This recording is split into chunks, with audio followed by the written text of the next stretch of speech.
नमस्कार। Hindi hub channel में आपका एक बार फिर स्वागत है। आज मैं आपको बीए प्रथम वर्ष में हिंदी साहित्य के इतिहास से संबंधित जो भी क्वेश्चन आपको आएंगे पेपर में तो वो करवाने जा रही हूँ। आज सबसे पहले हिंदी साहित्य का इतिहास क्या है उसके बारे में बता रही हूँ। आप हिंदी साहित्य का इतिहास, जैसे हिंदी साहित्य का इतिहास, हिंदी साहित्य था इतिहास।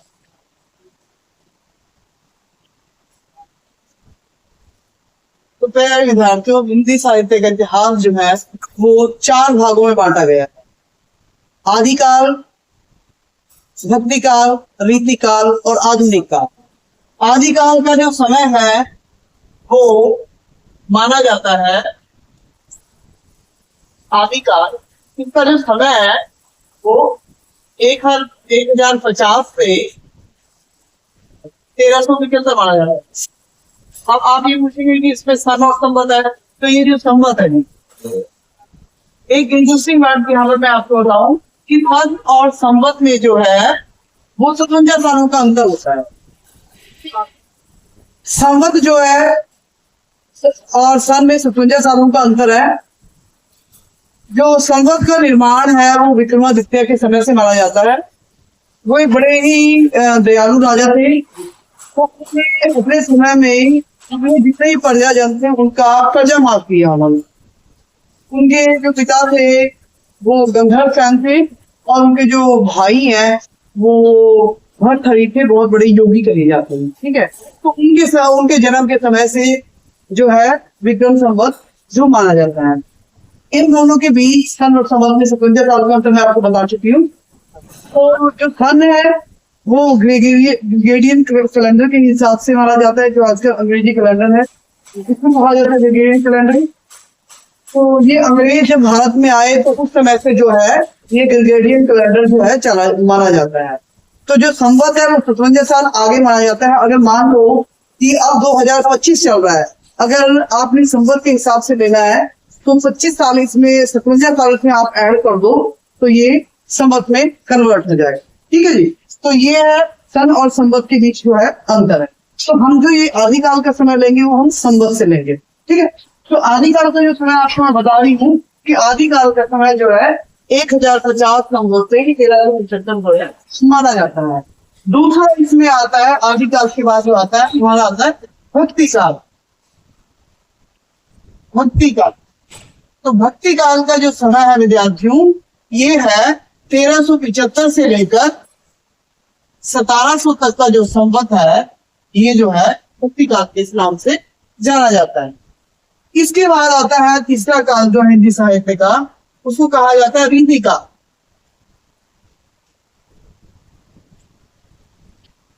इसको केवल रीति काल ही नहीं कहा जाता है, इसको उत्तर मध्य काल भी कहा जाता है। ठीक है, तो इसका जो समय है विद्यार्थियों वो 1700 से लेकर 1900 तक इसका जो है जो संवत है वो माना जाता है। ठीक है जी, संवत आपने लिखते जाने आगे। लास्ट जो है चौथा है वो है आधुनिक काल। आधुनिक काल, इसका जो समय है ये है संवत 1900 से लेकर आज तक जो चल रहा है इसको हम कहते हैं आधुनिक काल।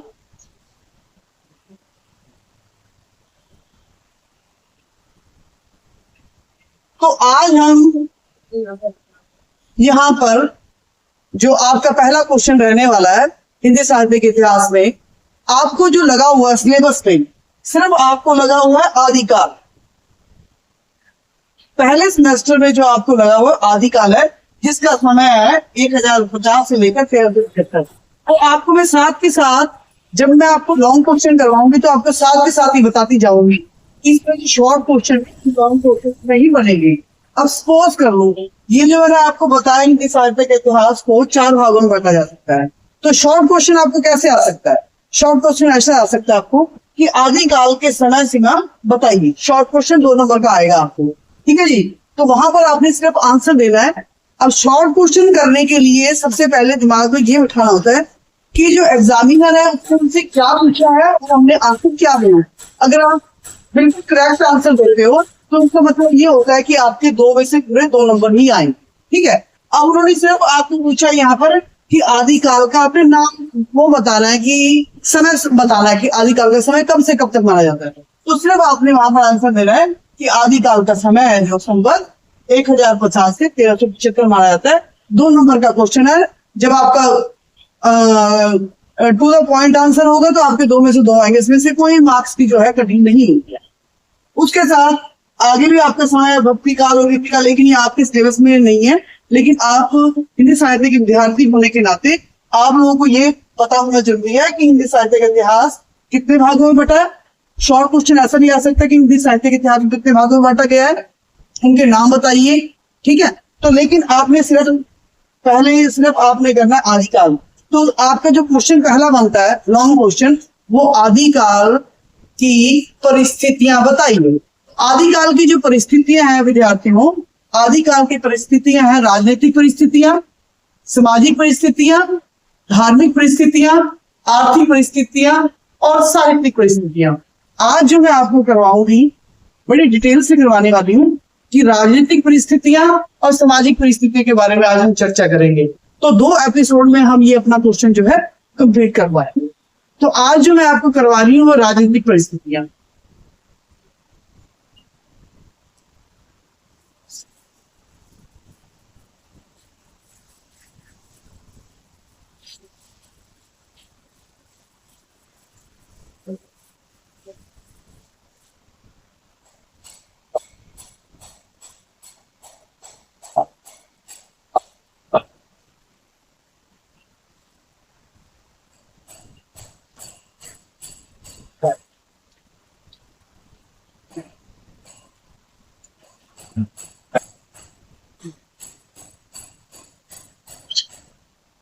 तो राजनीतिक परिस्थितियों में सबसे पहले मैं आपको यहाँ बताना चाहती हूँ कि हर्षवर्धन जो है सबसे लास्ट जो है हिंदू शासक रहे हैं। ठीक है जी, हर्षवर्धन की मृत्यु के बाद उनके जो उत्तराधिकारी थे वो इतने ज्यादा योग्य नहीं थे कि जिनके बल पर वो अपना राज सिंहासन आगे चला पाते। जब तक हर्षवर्धन जीवित रहे उनके समय पर कोई भी जो मुसलमान शासक थे उनके राज्य पर, उनके साम्राज्य पर हमला ना कर पाए। उनकी जैसे ही मृत्यु उनकी हो जाती तो ऐसा है कि उनकी राज सत्ता जो है वो विश्ववित हो गई। विश्ववित का मतलब आप यहाँ पर उनकी जो राज सत्ता टुकड़े टुकड़े हो गई। उनके बाद उनकी मृत्यु के बाद ऐसा हुआ कि जो राजा थे, छोटे छोटे जो शासक थे, उन्होंने अपने अपने स्वतंत्र राज्य बना दिए। तो वो क्या है, अपने अपने छोटे छोटे स्वतंत्र राज्य बनाने के बाद उन्होंने क्या किया कि वो आपस में ही एक दूसरे के साथ लड़ते रहते थे, जिससे क्या हो कि राजनीतिक स्थिति जो है दिन प्रतिदिन जो है वो कमजोर होती चली गई। जब राजनीतिक परिस्थितियां कमजोर होनी शुरू हो गई तो क्या हुआ, विदेशी आक्रमणकारियों ने भारत में हमले करने शुरू कर दिए। जो मुसलमान थे उन्होंने भी अपने आक्रमण करने शुरू कर दिए। अब ऐसा हो गया कि कोई किसी की बात नहीं सुन रहा। जब एक शासक ना रहा है ना, एक योग्य शासक ना रहे तो क्या होता है कि हर एक की अपना अपना शासन हो जाता है, तो वो निरंकुश बन गए। ठीक है, तो इससे क्या हुआ कि राज सत्ता धीरे धीरे विसंकृत होने लगी, टुकड़े टुकड़े होने लगी। मुगलों ने अपने आक्रमण करने शुरू कर दिए और राज सत्ता धीरे धीरे पतन के कगार पर आ गई। अब दूसरी तरफ हम देखते हैं कि इससे साहित्य को क्या परिवर्तन हुआ, साहित्य में क्या परिवर्तन आए इसमें, है ना। तो साहित्य किस तरीके से टुकड़े हुआ, तो जब उस समय क्या था कि जो संस्कृत भाषा थी अपनी उच्च शिखर पर थी, केंद्र में जो थी संस्कृत भाषा जो है शासन कर रही थी। लेकिन क्या हुआ कि अब राज दरबारों में जो कवि थे, ठीक है जी, वो भी कभी भी अपने राजाओं की सिर्फ प्रशंसा करने योग्य रह गए थे, क्योंकि वो आर्थिक स्थिति भी उनकी कमजोर हो चुकी थी। वो सिर्फ राजाओं को खुश करने के लिए ही उनका यशोगान करते थे। तो क्या हुआ, जो अच्छे अच्छे पांडित्य कहे जाने वाले जो संस्कृत के थे, तो उनकी जो है भाषा का धीरे धीरे क्या हुआ, वो भी पतन होना शुरू हो गए और क्षेत्रीय भाषाएं जो थी, क्षेत्रीय भाषाओं ने बल पकड़ना शुरू किया। ठीक है, तो इस तरीके जो राजनीतिक अर्थव्यवस्था थी या राजनीतिक परिस्थितियां उस समय की थी, हम उसको सही नहीं कह सकते, ठीक नहीं कह सकते। तो आपने सिर्फ राजा हर्षवर्धन का नाम याद रखना है, उससे रिलेटेड आप 3-4 पॉइंट बना सकते हैं। जैसे मैं आपको 4-5 पॉइंट इसके बना देती हूँ, ये इस राजनीतिक परिस्थिति के लिए सफिशिएंट रहेंगे, ठीक है। तो आप यहां पर लिख सकते हो हिंदू सम्राट, नंबर 1 डाल के हिंदू सम्राट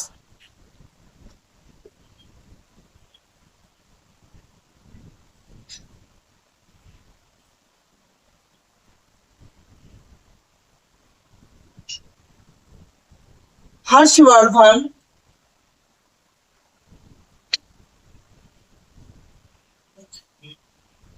की मृत्यु के बाद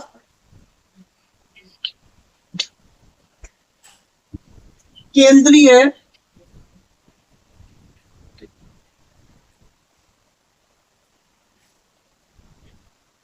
शासन व्यवस्था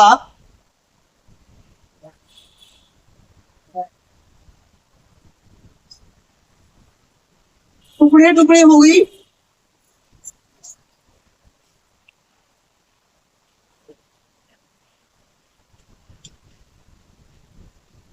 नंबर 2 पॉइंट,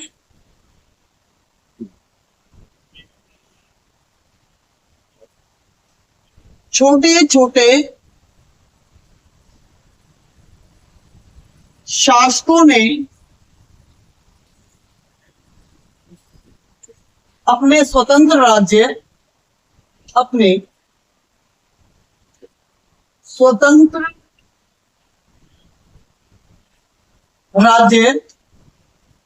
स्थापित कर लिए।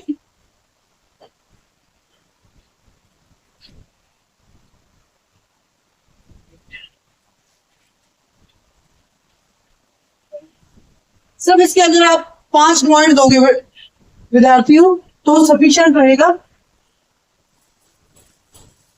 आपको ज्यादा परिस्थितियों में देने की जरूरत ही नहीं है, क्योंकि आपसे परिस्थितियां पूछी जानी है, तो आपने सिर्फ परिस्थितियों में 4-5 पॉइंट लिख दोगे तो सफिशिएंट है। क्योंकि आपको ये परिस्थितियों का क्वेश्चन बेटा 2 नंबर का भी आ सकता है कि आदिकाल की राजनीतिक परिस्थितियों की कोई 2 विशेषताएं बताओ, तो आप सिंपली 2 लाइनें लिख दोगे ना, तो आपके 2 नंबर आपके एग्जैक्ट है, पक्के। तीसरा है पॉइंट इसका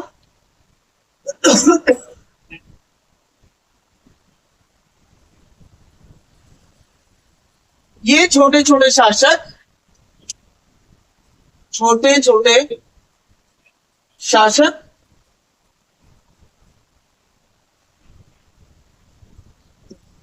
आपसी युद्धों में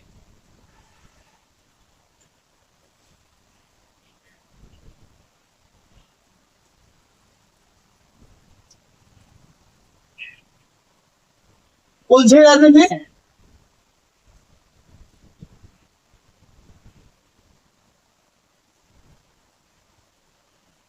जिससे केंद्रीय शासन व्यवस्था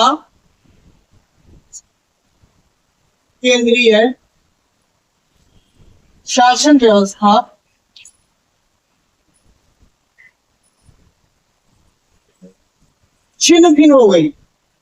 छिन्न भिन्न का मतलब भी टुकड़े टुकड़ी हो गई। छिन्न भिन्न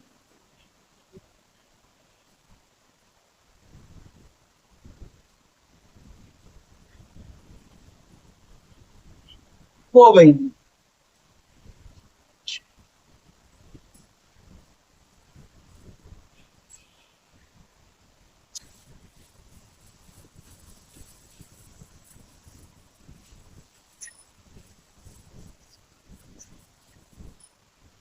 चौथा है जिससे विदेशी हमलावरों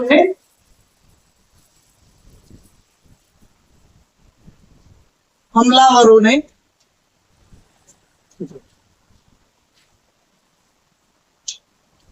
भारत पर अनेकों आक्रमण किए। इसी में जुड़ता जाएगा ना पॉइंट, अनेकों आक्रमण किए,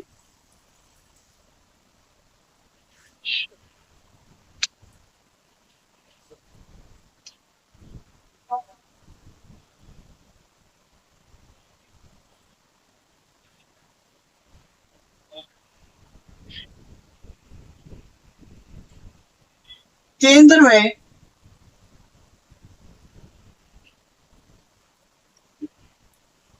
संस्कृत भाषा के स्थान पर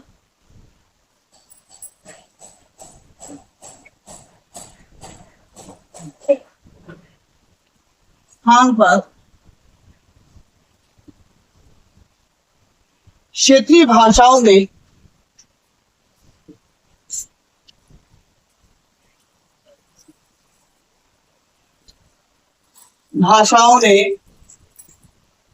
बल पकड़ा।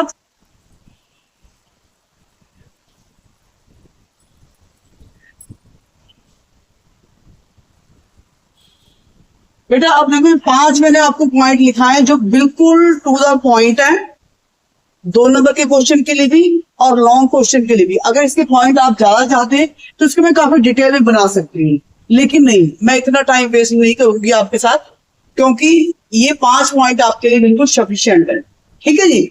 अगर यही पॉइंट अब क्या करते हैं बच्चे, खासकर बच्चे क्या करते हैं, फर्स्ट ईयर के बच्चों को पता नहीं होता, जब उनके सामाजिक उनसे राजनीतिक परिस्थितियां पूछी जाती हैं, वो उसमें से सामाजिक परिस्थिति डाल देते हैं कि नारी की व्यवस्था बढ़ी, नारी का अपहरण किया जाता था, नारी का शोषण किया जाता था, नारी की स्थिति अच्छी नहीं। तो ये नहीं, राजनीतिक परिस्थितियों पे आपने राजनीतिक परिस्थितियां बतानी है, सामाजिक परिस्थितियों में आपने सामाजिक परिस्थितियां बतानी है। क्योंकि हम देखो पेपर मार्क भी करते, तो हम जब पेपर मार्क करते तो हमको ये पता लग जाता है कि बच्चे हैं जो उनको ये डेफिनेशन नहीं पता कि राजनीतिक परिस्थिति है। राजनीति से मतलब है बेटा कि राजनीति का भाव क्या है, कि राजा के अपनी प्रजा के साथ क्या संबंध है वो आपने बताने हैं। समाज की परिस्थितियां जो होती है, जो सामाजिक परिस्थितियां होती है, उसमें आपने ये बताना होता है कि समाज में आम जनता की जो स्थिति कैसी है, ठीक है, नारी के साथ क्या शोषण किया जा रहा है, या उसमें जाति प्रथा कैसे चल रही है। आपको पता है कि पहले हिंदू समाज में जातियां काफी जातियों में बटा हुआ, तो ठीक है, तो ये सारी चीजें जो हमारी सामाजिक परिस्थिति में हम करेंगे, ना कि हम राजनीतिक परिस्थिति में। इसी करके जब वो शॉर्ट क्वेश्चन में बच्चे ऐसे करते हैं तो उसमें भी सिर्फ एक ही पॉइंट होता है कि नारी की स्थिति अच्छी नहीं है, नारी का अपहरण किया जाता था, नारी को भोगविलास की वस्तु समझा जाता, तो ये आंसर वहां पर बिल्कुल गलत हो गए। ठीक है, तो राजनीतिक परिस्थितियों आपने राजनीतिक परिस्थितियां बतानी है, सामाजिक परिस्थितियों में बेटा आपने सामाजिक परिस्थितियां बतानी। इसके बाद हम करेंगे सामाजिक परिस्थितियां। तो मैं इतना आपको करवा रही हूँ जितना कि आपके प्रथम वर्ष में फर्स्ट सेमेस्टर के बच्चे, BA1 के फर्स्ट सेमेस्टर के बच्चे जितना समझ सकते हैं और जितना उनको पेपर के लिए आएगा। ओके बेटा, नेक्स्ट है अपना, अब हम करेंगे सामाजिक परिस्थिति में। अब देखो बहुत इंपॉर्टेंट है ये 2 परिस्थितियां, राजनीतिक परिस्थिति और सामाजिक परिस्थितियां। राजनीतिक परिस्थितियां और मेनली ऐसे पूछा जाता है कि राजनीतिक परिस्थिति और सामाजिक परिस्थितियां बताओ, ठीक है, तो हम करेंगे सामाजिक परिस्थितियों।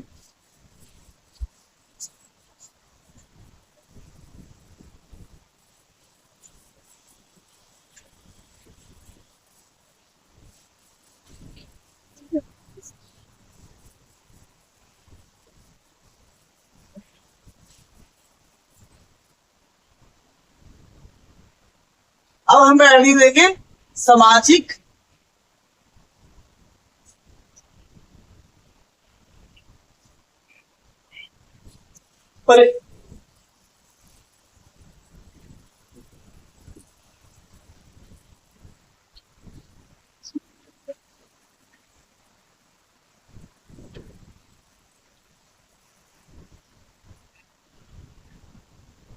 जब बेटा सामाजिक परिस्थितियां ऐसी होती हैं कि जब राजनीतिक परिस्थितियां ही ठीक ना होगी तो वो समाज ठीक नहीं चल सकता। जब राजा का अपनी प्रजा के साथ ही संबंध ठीक नहीं होगा, राजा एक मुखिया होता है अपने पूरे देश को चलाने के लिए, उसकी मृत्यु अगर केंद्र में सही नहीं है, या वो वहां पर ही परिस्थिति इस तरीके की है कि सभी का अपनी अपनी तरफ मुंह मोड़ रखा है ना, हर एक छोटे छोटे राज्य बने हैं, तो सामाजिक परिस्थिति वहां पर बेटा बिल्कुल ठीक नहीं रह सकती। तो सामाजिक परिस्थिति में क्या है कि जो समाज था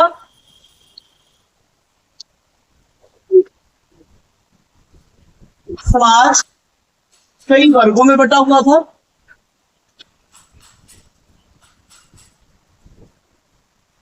नंबर पॉइंट यही सही है 1 से।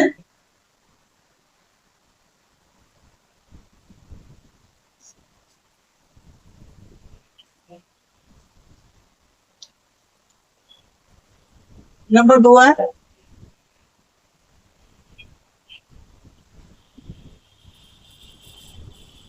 अब वर्ण तो आपको पता ना अलग अलग वर्णों में बटा हुआ है या अलग अलग समूहों में बटा हुआ है। कई जातियों और उपजातियों में यहां से लिखा है कई जातियों और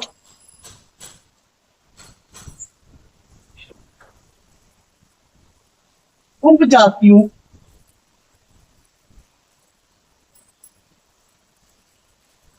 में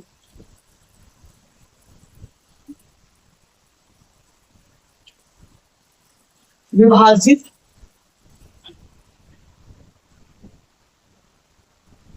हाँ ये आपका फर्स्ट पॉइंट हो गया बेटा। सेकंड पॉइंट है बेटा अभागी नारी की स्थिति। इस समाज में नारी की स्थिति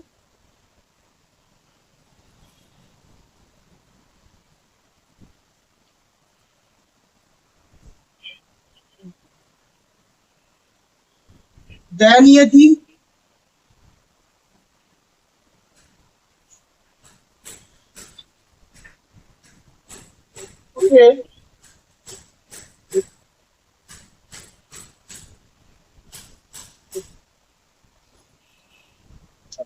भोग विलास की वस्तु मात्र समझा जाता है।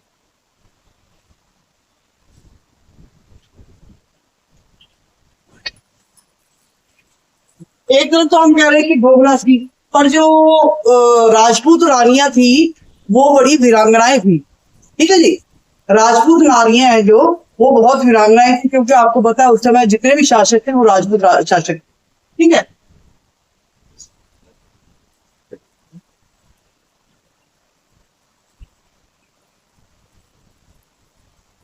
राजपूत नारियां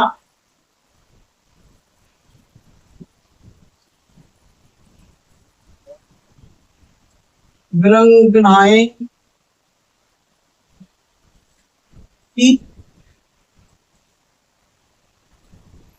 जो शासक वर्ग था बेटा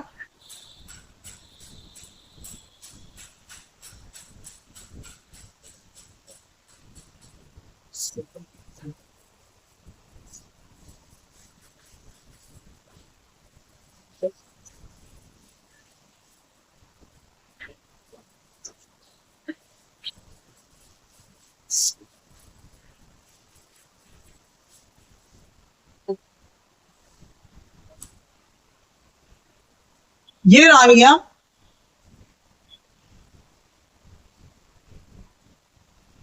युद्ध क्षेत्र में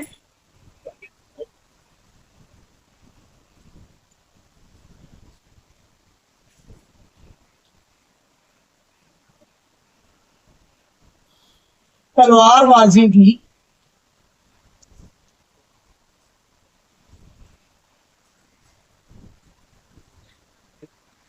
करती थी।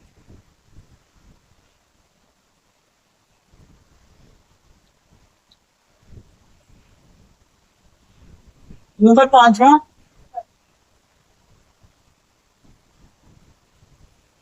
सुरासरागी, और वही जो मैंने आपको बताया कि भोगविलास की प्रवृत्ति थी, या रानियों को जो आम जो स्त्रियां थी उनको भोगविलास की वस्तु समझा जाता था। तो यहाँ पर भी कुछ ऐसे ही है।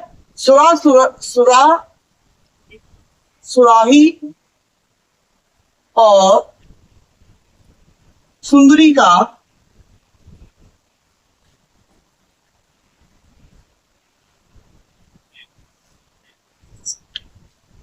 बोलबाला था।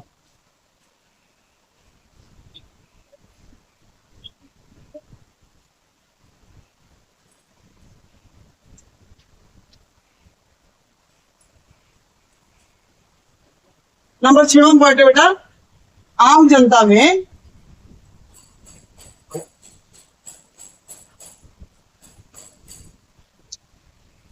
मनोबल की कमी थी। मनोबल तो होता है बेटा, कमी थी। मनोबल का मतलब होता है साहब कॉन्फिडेंस नहीं था उनके पास, ठीक है। पैसों की तंगी रहेगी, अपने राजा के पास जो उनको चाहिए वो नहीं मिल रहा ना। राजा सारा दिन क्या है, सुरा सुराही, सुंदरी का मतलब है सुरा होता है मदिरा, शराब। सुराही होता है जिसमें उठाई जाती है, सुंदरी होती है जहाँ पर नाच रंग वगैरह ना, नृत्यशाला। तो राजा अपने सारा दिन क्या है, शराब पी के सुंदर राजू के साथ वहां पर बस महलों में बैठा है ना, तो ये है। तो सारा वातावरण इस तरीके का था। जो मैं कह रही हूँ कि राजपूत नारी की एक करोड़ की उसमें नारी की स्थिति अच्छी नहीं थी, लेकिन जो राजाओं की अपनी रानियां होती थी वो रानियां होती थी, वीरांगनाएं होती थी, युद्धभूमि में अपने पति के साथ युद्ध करने के लिए जाती थी, तलवार की भी धनी होती थी। अब जैसे आपको पता है कि कैकेयी ने राजा दशरथ की जो है युद्धभूमि में रक्षा की, उनकी जान बचाई 2 बार। तो इसी करके उनको जो है 2 बार राजा दशरथ ने उनको दिए थे, ठीक है ना। ये तो आपने रामायण में पढ़ी होगी। तो उसमें इसी तरीके की जो रानियां थी, जो राजाओं की अपनी रानियां होती थी, वो वीरांगनाएं होती थी। लेकिन जो आम जनता, आम नारियां थी, उनसे बड़ी सोचनीय है। तो बेटा आज हम यहीं तक करेंगे। 2 क्वेश्चन, 2 आपके पॉइंट्स करवाए मैंने आपके, राजनीतिक परिस्थिति और धार्मिक सामाजिक परिस्थितियां। तो कल हम जो है बाकी का जो है वो सेकंड एपिसोड जो मैं आपका रहा हूँ। तब तक के लिए शब्द खैर, धन्यवाद।